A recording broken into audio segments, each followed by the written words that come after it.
You hand over $5 for a medium coffee.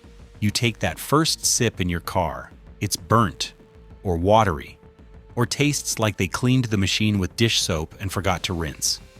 You just paid restaurant appetizer money for something that tastes worse than gas station coffee. The worst part? You knew the name. You trusted the brand. Big mistake. Today we're ranking America's biggest coffee-to-go chains, from worst to barely acceptable. And I'll tell you the only two that actually deserve your money. We're not talking about food safety scores or corporate ethics here. This is pure consumer experience. Consistency, taste, value. Whether the coffee you get on Monday morning tastes anything like what you got on Thursday, and whether you're paying luxury prices for bottom-shelf quality. I pulled thousands of customer reviews, Reddit threads, and real-world experiences. The patterns are impossible to ignore. Some of these chains have completely lost the plot. Two have somehow figured out what the rest can't. Number 7, Peet's Coffee. Peet's likes to position itself as the sophisticated older sibling of Starbucks. Premium beans, darker roasts, a Bay Area pedigree. The reality? Customers constantly report that Peet's Coffee tastes aggressively burnt. One customer put it perfectly. It's like they roast it until it's mad at you. The darker roast can work if you're buying whole beans at home and brewing it yourself. But their drip coffee? Multiple people describe it as charcoal water or burnt tire. The bigger issue is inconsistency across locations. Boston area reviews mention watery, under-extracted coffee. California locations get complaints about bitter, over-extracted coffee. For a chain that charges Starbucks prices and markets itself on coffee expertise, you'd expect some quality control. The value equation doesn't work either. You're paying $4.50 to $5.50 for a coffee that tastes like someone forgot it on the burner for an hour. If you want that dark roast flavor, buy their whole beans and brew at home. Don't trust their to-go cups. Number 6, the Coffee Bean and Tea Leaf. This California-born chain expanded nationwide and became the epitome of overpriced mediocrity. Their whole pitch is, we're not Starbucks, but customers consistently say they're worse than Starbucks and more expensive. The quality is all over the map. One location in LA might serve you a decent latte. Drive 10 miles, and the next location gives you something that tastes like they made it 3 hours ago and microwaved it. Customer reviews use words like flavorless, dishwater, and I've had better coffee at a hospital cafeteria. And the prices. They charge luxury money for mid-tier coffee. One customer calculated they paid $6.75 for a medium latte that tasted like hot milk with a coffee rumor. Not worth it. If Coffee Bean is your only option, order their tea. Multiple customers say it's the only thing they do competently, but for coffee, keep driving. Number 5, Caribou. Caribou wants to be Minnesota nice. Cozy lodge aesthetic, reindeer logo, the promise of craftsman coffee. Instead, they deliver overcomplicated menu chaos and wildly inconsistent execution. The core problem is they can't decide what they are. Are you a cozy coffee house, a fast casual chain, a smoothie bar? The menu tries to do everything and does nothing well.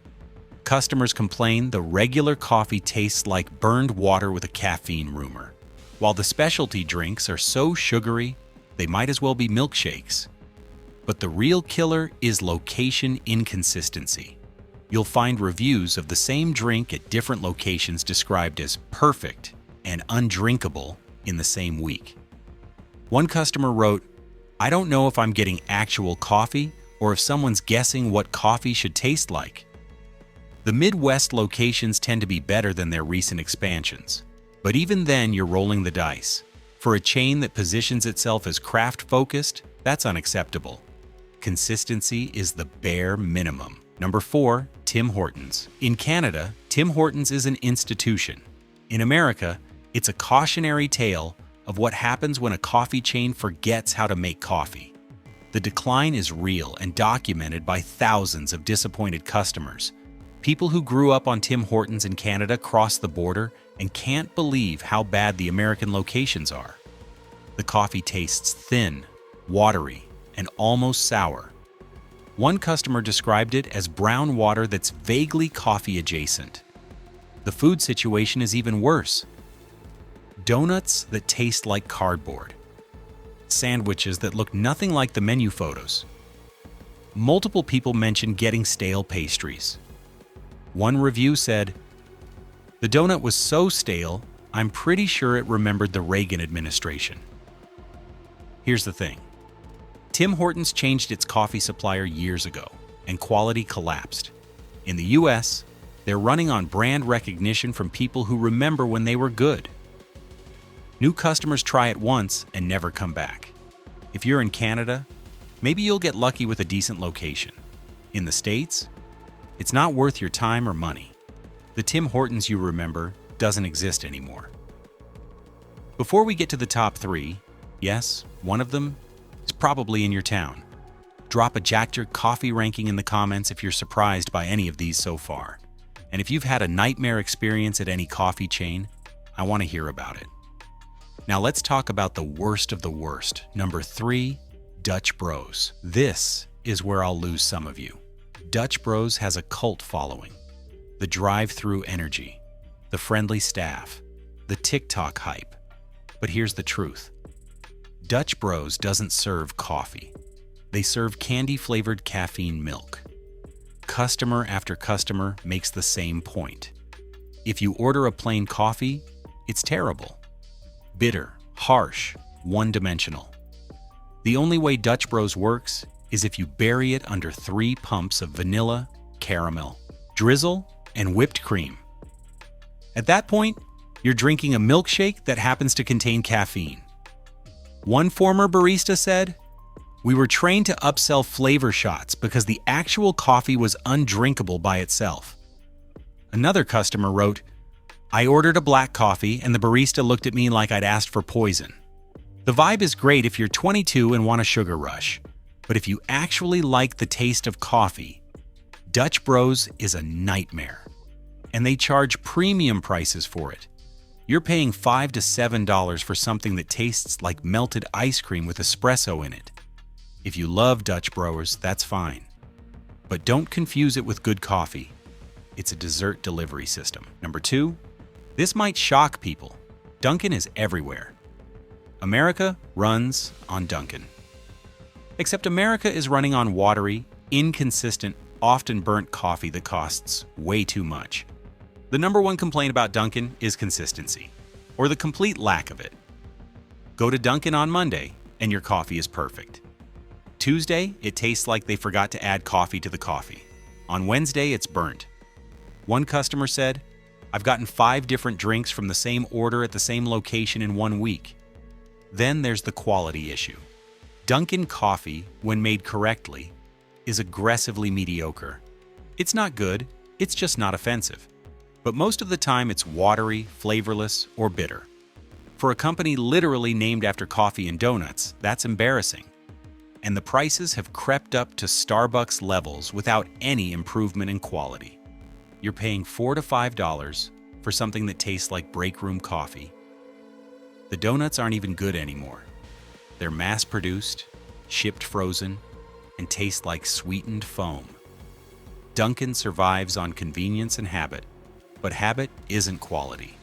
If you have literally any other option, take it. Number 1, Starbucks. The biggest doesn't mean the best.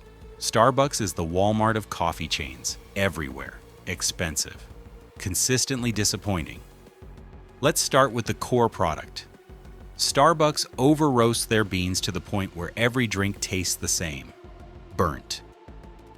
They do this intentionally for consistency, but the result is coffee that tastes like charcoal dissolved in hot water. Customers describe it as cigarette ashtray and burnt rubber. Multiple reviews say gas station coffee is better. The prices are insulting.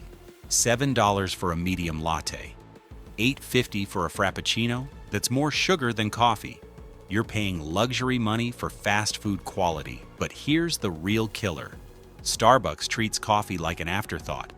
Their focus is on seasonal gimmicks, celebrity partnerships, and turning drinks into Instagram content. The actual coffee? Just a vehicle for caramel sauce and pumpkin spice. Consistency is also a massive problem. Order the same drink at 3 different Starbucks, and you'll get 3 different drinks.